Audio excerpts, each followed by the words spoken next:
নতুন বছর ইংরেজি ২০২৫, খ্রিস্টীয় ২০২৪কে বিদায় জানিয়ে আমরা আজ নতুন বছরের প্রথম দিনে, তাই আমাদের শিরোনামে রেখেছি নতুন বছরের প্রত্যাশা। আপনি জানেন ২৪-এর সবচাইতে আলোচিত যেটি বাংলাদেশকে বিশ্বের একদম প্রথম সারির দেশ অর্থাৎ প্রথম দেশ হিসেবে নিয়ে আসছে জুলাই বিপ্লব, জুলাই আগস্টের যে বিপ্লব, যে গণ অভ্যুত্থান, তার যে জন আকাঙ্ক্ষা যেটি ধারণ করছে।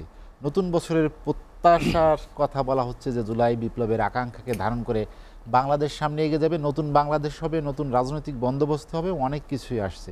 কিন্তু এর মধ্যেও রাজনৈতিক দল, বিশেষ করে বৈষম্য বিরোধী ছাত্র আন্দোলন, জাতীয় নাগরিক কমিটি, এদের মধ্যে এক ধরনের টানাপোড়েন হচ্ছে। আপনি জানেন যেটা জুলাই প্রোক্লামেশন নিয়ে, জুলাই ঘোষণাপত্র, অভ্যুত্থানের ঘোষণাপত্র, এটি নিয়ে আপনি কি মনে করেন নতুন যাত্রায়, নতুন প্রত্যাশায়, নতুন বাংলাদেশে এই টানাপোড়েন বেশ দ্বৈততা বা দূরত্বের সৃষ্টি করবে?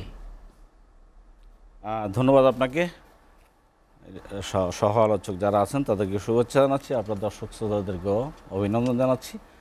নতুন বছরের প্রথম দিনে দেশবাসীকে আমার দল, জাতীয় সমাজতান্ত্রিক দল জেএসডির পক্ষ থেকে শুভেচ্ছা এবং অভিনন্দন।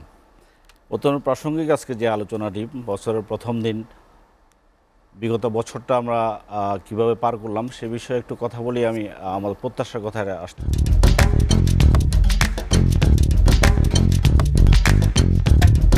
আমরা এটি জানি যে জুলাই গণ অভ্যুত্থানটাকে শত বছরের ইতিহাসের মধ্যে একটি অন্যতম রাজনৈতিক ঘটনা হিসাবে আমরা দেখেছি বা দেখবার চেষ্টা করছি। আমরা বহু রাজনৈতিক সংগ্রাম এবং আন্দোলনের মধ্য দিয়ে আমাদের অনেক অর্জন হয়েছে, কিন্তু এটি একটি ব্যতিক্রম ছিল। যে ব্যতিক্রম একটি সুনির্দিষ্ট কোনো রাজনৈতিক কর্তৃত্বের অধীনে যে আন্দোলনটি সংগঠিত হয় নাই, সুনির্দিষ্ট কোনো নেতার অধীনে কোনো আন্দোলনটি সংগঠিত হয় নাই, সুনির্দিষ্ট যে রাষ্ট্র সংস্কারে যে দাবিটি উত্থাপিত হয়েছে সেটিও তখন এজেন্ডাভুক্ত ছিল না। এর মধ্য দিয়ে বাংলাদেশের রাজনীতিতে একটি গুণগত পরিবর্তন হওয়ার সুযোগ তৈরি করে দিয়েছে। যে এই অভ্যুত্থান পুরা জাতিকে তার যে বিগত সময় যে ফ্যাসিস্ট যে ব্যবস্থাপনা, যে রাজনীতি বিদ্যমান ছিল, যে লুণ্ঠনতন্ত্র বিদ্যমান ছিল, যে এক ব্যক্তির আইন এবং এক ব্যক্তির শাসন, যেটি সংবিধান বা অন্য কোনো বিধিবিধান দ্বারা পরিচালিত হচ্ছিল না, এরকম একটা দুঃসহ শাসন ব্যবস্থা বিরাজ করছিল। এই ২৪-এ আমরা সেই শাসককে হটিয়েছি। একই সাথে এই ২৪ আমাদের ভেতরে, এই দেশের মানুষের ভেতরে, এই দেশের ছাত্র তরুণদের ভেতরে এক ধরনের নতুন রাজনৈতিক চিন্তা তৈরি করবার একটা সুযোগ তৈরি করে দিয়েছে, যেটি আমরা নতুন রাষ্ট্রের কথা বলছি, নতুন রাষ্ট্র কাঠামোর কথা বলছি, নতুন রাজনৈতিক বন্দোবস্তের কথা বলছি। আজকে ২৫-এ এসে সেই প্রত্যাশাটাই হচ্ছে সবচেয়ে গুরুত্বপূর্ণ। আমাদের গত ৫০ বছরের আন্দোলন সংগ্রামের ইতিহাস যদি আমরা দেখি, আমরা একটি সরকারকে বা একটি শাসককে হটিয়ে আরেকটি শাসককে বসানোর জন্য লড়াই করেছি, অর্থাৎ ক্ষমতার পালাবদলের একটা লড়াই করেছি। ক্ষমতার রূপান্তরে কোনো লড়াই আমরা করিনি। ২৪-এর অভ্যুত্থান ক্ষমতার রূপান্তরের লড়াই তৈরি করবার সুযোগ করে দিয়েছে। এখানে বলা হয়েছে শাসককে হটাবো, একই সাথে শাসন ব্যবস্থাকে আমরা হটাবো। সে হটানোর যেই বক্তব্যটা আজকে আসছে সেটি ২৫-এর কাজ করবার আমাদের মূল লক্ষ্যের জায়গা। এই শাসন ব্যবস্থা বদলাবার জন্য নানা বক্তব্য আছে। সংবিধান নতুন করে লিখবার কথা, রিরাইট করার কথা, আমরা আমূল সংস্কারের কথা বলছি, নানা ব্যক্ত কথা তার মতামত ব্যক্ত করছে। কিন্তু লক্ষ্যটা একটা, যে ব্যবস্থাপনায় আমরা ছিলাম, যে পদ্ধতির ভিতরে ছিলাম, যে দুঃশাসনের ভিতরে ছিলাম, আগামী বাংলাদেশ সে দুঃশাসন দেখতে চায় না। এই জায়গাটা অত্যন্ত পরিষ্কার এবং ক্লিয়ার।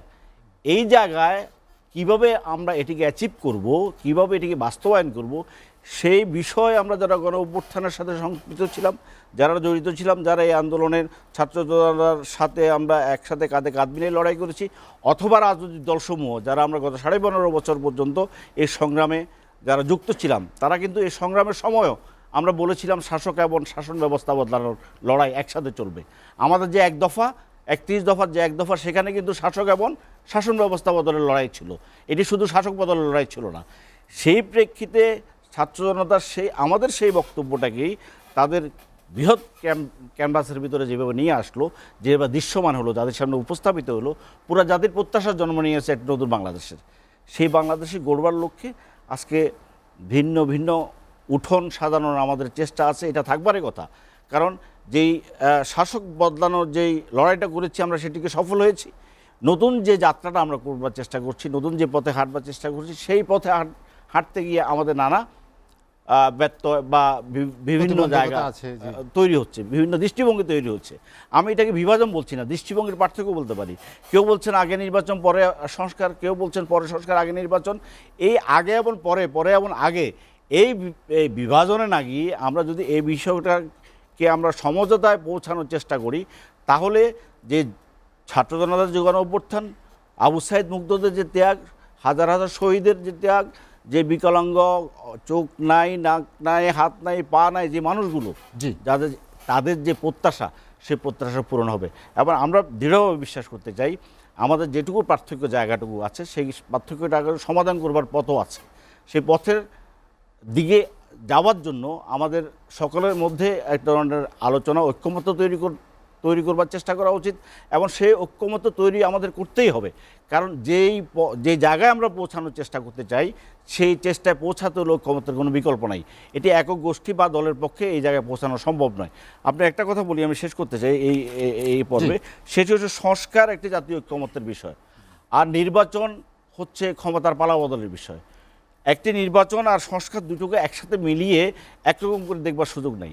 কারণ জাতীয় ঐক্যমত তৈরি না হলে সেই রাষ্ট্রের মৌলিক জায়গায় যে সংস্কারের কথা আজকে বলা হচ্ছে, ক্ষমতা কাঠামোর যে সংস্কারের কথা বলা হচ্ছে, ক্ষমতার বিকেন্দ্রীকরণের যে কথা বলা হচ্ছে, সেগুলোর মৌলিক সংস্কারের ঐক্যবদ্ধ একটি প্রয়াস দরকার।